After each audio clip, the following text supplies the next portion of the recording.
ছুটে যাবে নাকি হারিয়ে পাহাড় সাগর বা লাল মাটি দূর নদী ছাড়িয়ে অচেনা পথের বাঁকে ফেরিওয়ালার ডাকে আর শ্রীনগর কোনো অপেক্ষা করে থাকে।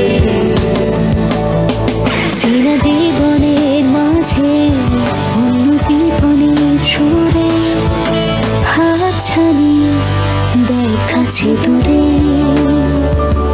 কাছে দূরে কাছে দূরে কাছে দূরে কাছে কাছে দূরে। আজ আবার একটা নতুন পর্ব, ইতিহাসের পথ ধরে ইতিহাসের নগরে, সঙ্গে নিয়ে কাছে দূরে। আগের পর্বে কাশিমবাজার প্যালেস অব দ্য রয়েস রাজবাড়ির নানা ইতিহাস দেখেছি আমরা। এই রাজবাড়িতে যেভাবে ছড়িয়ে আছে নানা গল্পের সমাহার, তা তো একদিনে শেষ হবার নয়। এই রাজবাড়ির আনাচে কানাচে কান পাতলে শোনা যায় ফেলে আসা কত গল্প, কত ঘটনা। এখানে ঘুরে বেড়াতে বেড়াতে আমরা যেমন নস্টালজিক হয়ে পড়ি, আবার কখনো বা গা ছমছম করে ওঠে। জানতে ইচ্ছা করে অনেক কথা, খুঁজতে ইচ্ছা করে নিজেকে।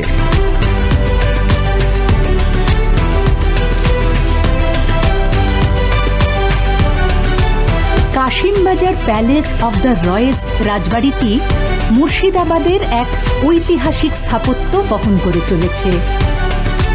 রায় পরিবারের এই রাজবাড়িটি ইউরোপীয় ও মোগল স্থাপত্যের সংমিশ্রণে তৈরি।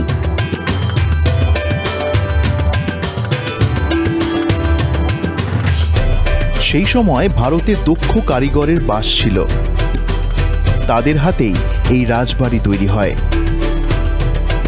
এই রাজবাড়ির ডাইনিং হলটাও অত্যন্ত সুন্দর সাজানো গোছানো।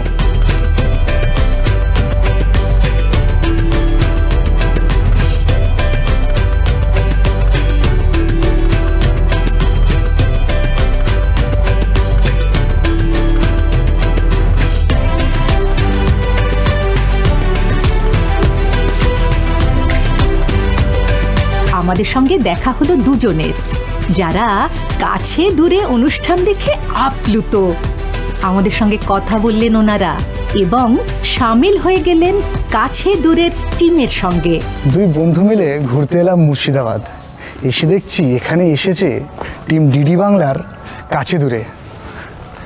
Hello ma'am, hello. Hello ma'am, hello.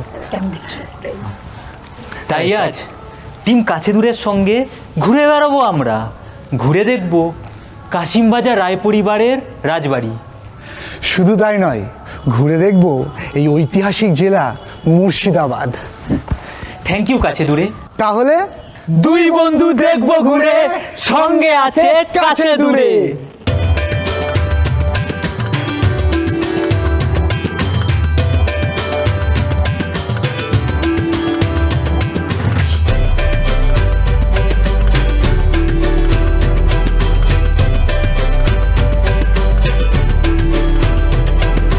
আমরা সেরে নিলাম লাঞ্চ।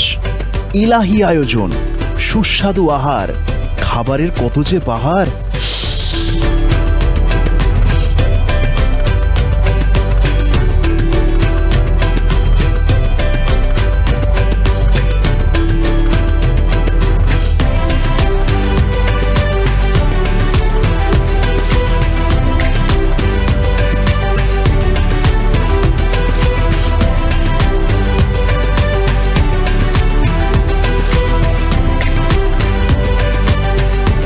লাঞ্চ সেরে আমরা পুরো টিম বেরিয়ে পড়লাম কর্ণ সুবর্ণর উদ্দেশ্যে।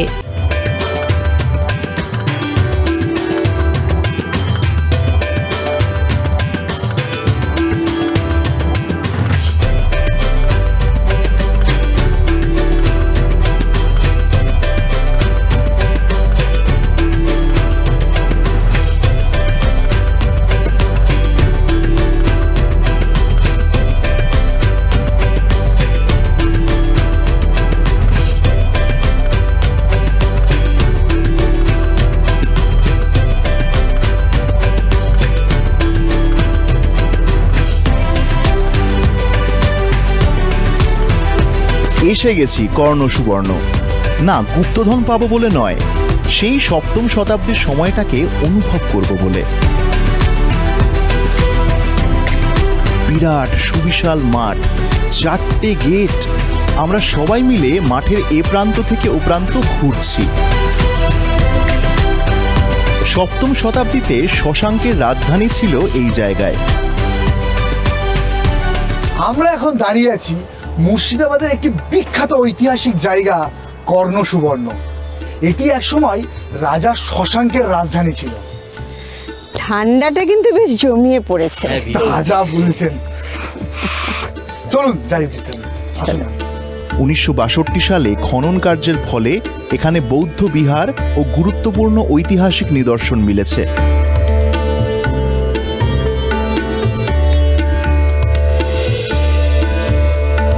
চৈনিক পরিব্রাজক হিউয়েনসাং তাঁর ভ্রমণ বৃত্তান্তে এই জায়গার উল্লেখ করেছেন। এই জায়গাটা শশাঙ্কের রাজধানী হিসেবেই ইতিহাসে গুরুত্ব পেয়েছে বেশি। প্রত্নতাত্ত্বিক অনুসন্ধানে বৌদ্ধ বিহারের ভিত্তি চিহ্ন পাওয়া যায় এখানে।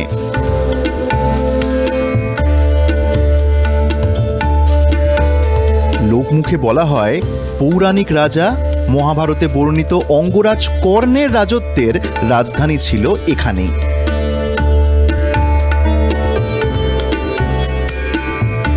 কর্ণ সুবর্ণের নানা স্থান ঘুরে আমরা বেরিয়ে পড়লাম। আমাদের গন্তব্য এখন রানী ভবানীর মন্দির। রাস্তায় পড়ল পলসন্ডা মোড়, নিয়ে নিলাম চায়ের ব্রেক।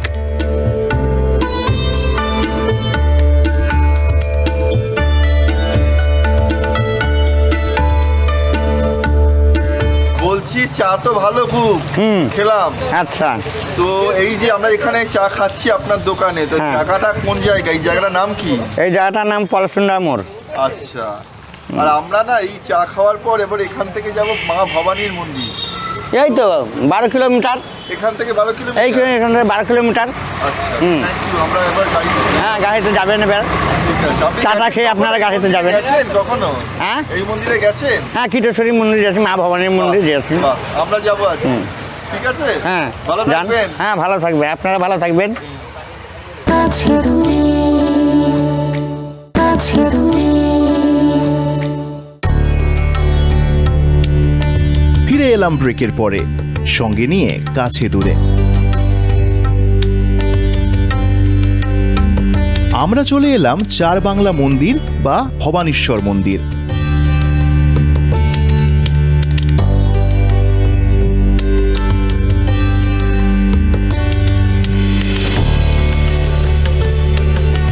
সতেরোশো 55 খ্রিস্টাব্দে নাটোরের রানী ভবানী কর্তৃক নির্মিত পোড়ামাটির মন্দির। ভাগীরথী নদীর তীরে অবস্থিত এই চার বাংলা মন্দির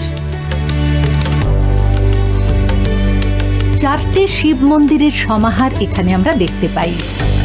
কেউ কেউ চার বাংলা ধাম বলেন, কেউ কেউ এই জায়গাকে রানী ভবানীশ্বরী মন্দির বলেন।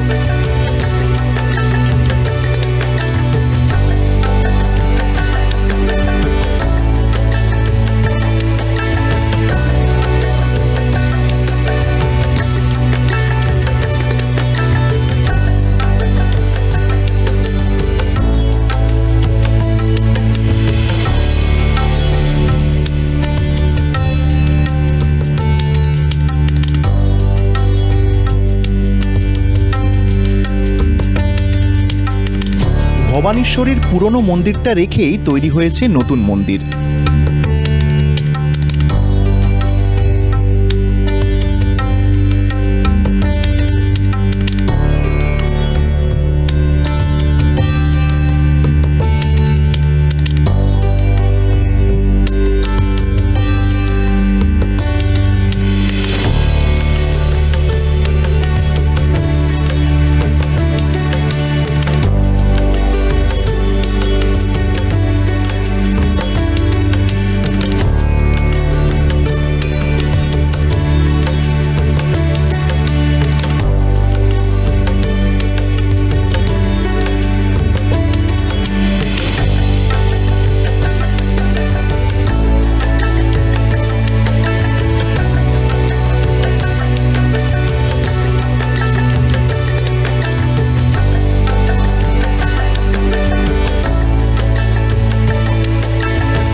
রানী ভবানী মন্দিরের চত্বর থেকেই আমরা সূর্যাস্তের অপরূপ রূপ দেখতে দেখতে আবার বেরিয়ে পড়লাম।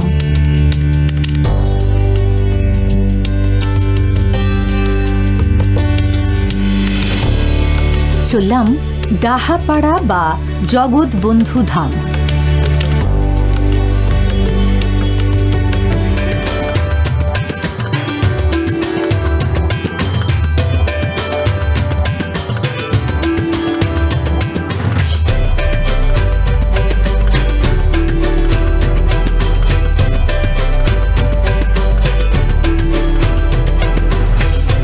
এখানে নিত্য রাধা গোবিন্দর পুজো হয়।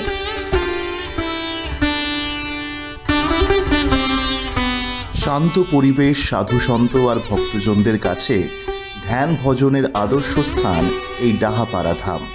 বৈষ্ণব সাধক প্রভু জগবন্ধু সুন্দর 19 শতকের শেষের দিকে এখানে আসেন ও সাধনা করেন। ওনারই স্মৃতিতে এখানে মন্দির, আশ্রম ও কীর্তাঙ্গন গড়ে ওঠে।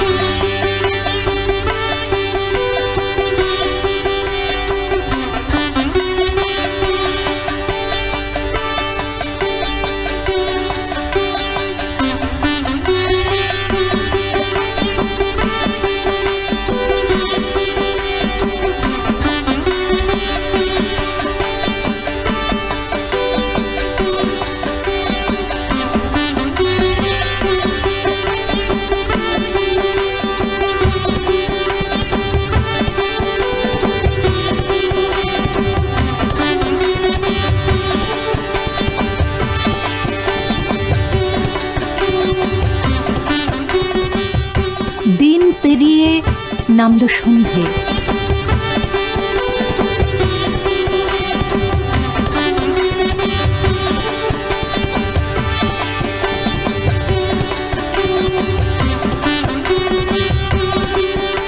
সময়টা হলো আর একটা ব্রেক নেবার।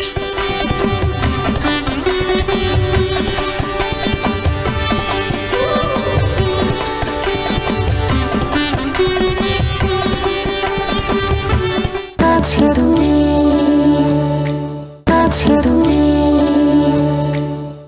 ফিরে এলাম ব্রেকের পরে, সঙ্গে নিয়ে কাছে দূরে। আছি রায় পরিবারের রাজবাড়িতে। আগের দিনের মতোই অপূর্ব সেই আলোক সাজে সজ্জিত রাজবাড়িকে স্বপ্নময় লাগছিল। সান্ধ্য আহার হলো চিকেন পকোড়ার সঙ্গে, আর চলল জমিয়ে আড্ডা। আড্ডার মাঝেই সুপ্রিয়া রায়ের কথায় উঠে এলো মধুর স্মৃতিচারণ আর নানা গল্প। পল্লব রায় ও প্রশান্ত রায়ও স্মৃতির ঝাঁপি ভাগ করে নিলেন আমাদের সঙ্গে। সালটা ছিল 1961। ভবানীপুরের বাড়িতে একটি ছোট মেয়ে, তার বিয়ের সম্বন্ধ এলো। তখন তার বয়স হচ্ছে 11। মা বললেন, তোমার হাতে এবার আমি কমলালেবুর রস মাখাবো। তোমার ভয় বুকটা দূর দূর করে উঠলো। তা আমি বললাম যে আমি বিয়ে করব না মা। তারপর শুনলাম যে বিয়ের সম্বন্ধ এসছে কাশিমবাজারের এক রাজপুত্রের সঙ্গে। তারপর আমার পাকা দেখার দিন নয়, মানে আমাকে পছন্দ করতে আসার দিন হলো। তা দাদা ফুলের দোকানে খুব বড় করে ফুলের গয়নার অর্ডার দিলেন। মুকুট, হাতের মালা, চুড়ি, সব রকম মালা, সেই সব দিয়ে আমাকে সাজানো হলো। তা ওনারা সবাই এলেন। Thank you. তো মেয়ে দেখার পর্ব হলো। আমার শ্বশুরমশাইয়ের খুব পছন্দ। তখন তো আমি খুবই ছোট, বিয়ে পাকা কথা হয়ে গেল। আর আমার দাদারা বলতে লাগলেন, তুই এক বলে বোল্ড আউট করে দিবি, তোকে কেউ হারাতে পারবে না। এই ছিল তখনকার দিনে। সেটা সালটা ছিল কিন্তু 1961। আমি এই বাড়িতে আসি প্রথম কাশিমবাজারে। এটা আমাদের দেশের বাড়ি, মানে আমার শ্বশুর বাড়ি, আদি বাড়ি। আর যদিও এটা আদি বাড়ি ছিল, এখানেই বসবাস করতেন ওনারা। কিন্তু 1947 সালে জমিদারি প্রথার বিলোপের পরে এখানে বাড়ি বাবা মা আরও সবাই যারা ছিলেন তারা এই বাড়ি বন্ধ করে কলকাতায় চলে যান। তো তারপরে আমার ছেলে হয় অল্প বয়সে। তো ছেলে আর আমি প্র্যাকটিক্যালি আমরা একসঙ্গেই বড় হয়েছি। ইনি প্রশান্ত কুমার রায়, আমার স্বামী। তো উনি কিন্তু এই জিনিসগুলো ঘরের মধ্যে তুলে রেখেছিলেন, কারণ আমাদের পরিবারে আর কেউ ছিল না যে এগুলো দেখার জন্যে। কারণ আমার শ্বশুরবাড়ির ফ্যামিলি খুব ছোট। বাবা বলতেন যে বৌমা তুমি এই বাড়িতে এসছো, তুমি আমাদের সব কিছু রক্ষা করবে, তুমি আমাদের বংশের সম্মান বাঁচাও, সবাইকে দেখো। তো সেই জন্য ছোটো থেকে আমার মনে একটা ভীষণ নিজের ইচ্ছে ছিল যে কী করে আমার পরিবার এবং আমাদের সংসারকে ভালো রাখবো। তো আমি ভাবলাম যে এটা কিছু করি, নিজে কিছু গাছ লাগালাম, এরকম করে আস্তে আস্তে মনের মধ্যে এইগুলো আসতে লাগলো এবং সেই সময় থেকেই মনের মধ্যে সারানো শুরু হয়েছে। কখন থেকে আপনার মনে হলো যে রেস্টোরেশন দরকার? এটা একটা খুব অদ্ভুত অনুভূতি, কারণ ছোটোবেলাতে আমাদের এরকম জীবনযাত্রা এত ফাস্ট ছিল না, সকলের সঙ্গে আমাদের জীবনযাত্রাও কিন্তু খুব স্লো ছিল। কিন্তু কি হলো, যে স্টিম ইঞ্জিনের গল্প যেগুলো আমরা বললাম, মা বললেন বা আমিও বললাম, সেই ইঞ্জিনগুলো আস্তে আস্তে বিকল হয়ে গিয়ে তারপরে ডিজেল ইঞ্জিনের যুগ এলো এবং তাতে কি হলো, সময়টা একটু সংক্ষেপ হয়ে গেল এবং অনেক মানুষ তারা আস্তে আস্তে কলকাতা থেকে গ্রাম বাংলার বিভিন্ন জায়গায় যাতায়াতের সুযোগ এবং সুবিধাটা বেড়ে গেল। ফলে তারা কিছু মানুষ সংবাদপত্রের মাধ্যম নিয়ে তারা এখানে খুঁজে বার করলেন যে কাশিমবাজার নামক একটা জায়গা আছে এবং সেখানে নাকি একটা রাজবাড়ি আছে এবং সেই রাজবাড়ির কিছু ক্ষীণ গল্প তাদের মনে করে জানি না পৌঁছেছিল। তো তারা এসে দেখতে এলেন যে সেখানে নাকি সেই দুর্গাপুজো হয়। কিন্তু এসে তারা বললেন যে এখানে তো দেখছি দুর্গাপুজো হচ্ছে, কিন্তু তখন তো অন্ধকার যুগ, তখন আমাদের সবে কারেন্ট এসছে এখানে এবং একটি মাত্র বাল্বের তখন রোশনাইতে তখন খুব আমরা আনন্দিত হয়ে দুর্গা পুজোর সময় আরতি করতাম। কারণ সেই সময়তে মোটামুটি হ্যারিকেন, গ্যাসপট, হ্যাচাক এর আলোতে দুর্গা পুজোর আরতি হতো। তো তখন সব ইলেকট্রিসিটি এসছে এবং তখন আমাদের যিনি ম্যানেজার ছিলেন তিনি একটা বড় বাল্ব লাগিয়েছেন। তো সেই বাল্বের আলোতে আমরা খুব আনন্দিত হয়ে আরতির সময় আমরা দেখলাম যে কত জোর আলো হয়েছে, তো তাতেই খুব আনন্দ ছিল। কিন্তু সংবাদপত্রের যারা এসেছিলেন তারা কিন্তু সেরকম ভাবেননি, তো তারা দেখে টেকে চলে গেলেন বটে। কিন্তু পরের দিন খবরের কাগজে রিপোর্টটা বেরোলো যে একদা কাশিমবাজার রাজবাড়িতে 1000 ঝাড়বাতি নাকি জ্বলতো, আজকের দিনে একটি বাল্বের আলোয় টিম টিম করে দুর্গাপুজো হয়। তো এই সংবাদটা দেখে আমাদের খুব দুঃখ হয়েছিল, যার জন্য এত বছর পরেও সেটা মনের মধ্যে গেঁথেই আছে। তো তখন মনে হতো একটা স্বপ্ন যে কোনোদিন যদি আবার এই বাড়িতে সত্যি সত্যি ঝাড়বাতি ছিল কিনা জানি না, কিন্তু যদি আবার জ্বালানো যায় তো সেটা একটা ধরুন 1000 ঝাড়বাতি যদি জ্বালানো যায় তাহলে কি সুন্দরই না হয় হতে পারে। তো সেইভাবে আস্তে আস্তে আমরা সবাই মিলে রেস্টোরেশনের যাত্রা শুরু করলাম।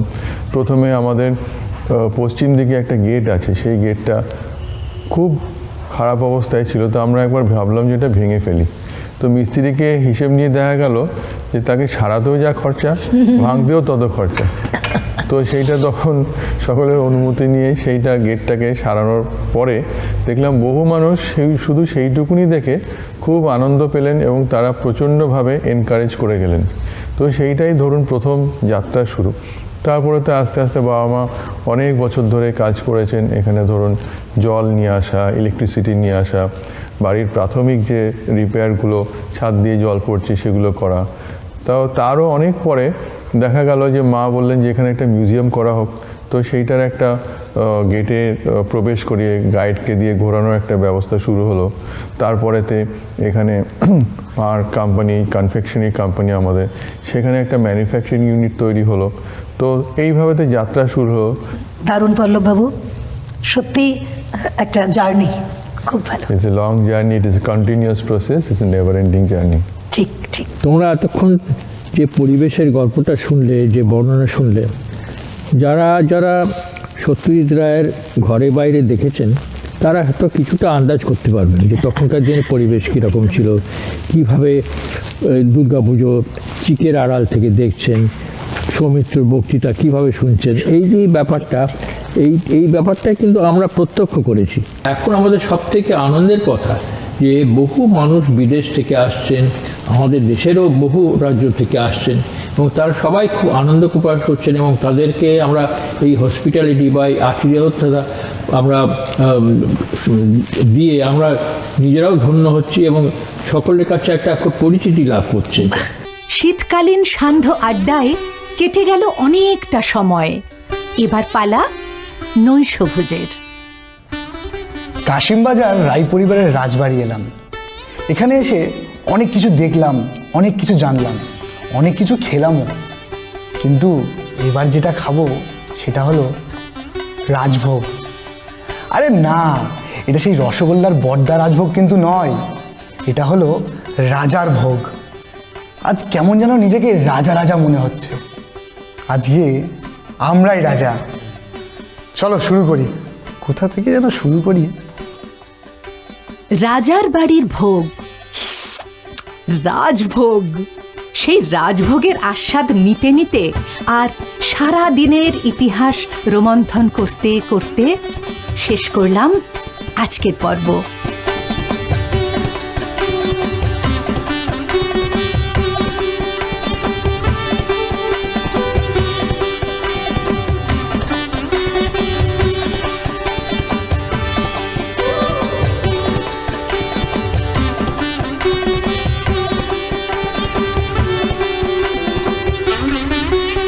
সাক্ষী রইলেন আপনারা। শুভরাত্রি। ফিরে আসবো আবার নতুন পর্ব নিয়ে, ইতিহাসের পথ ধরে, সঙ্গে নিয়ে কাছে দূরে।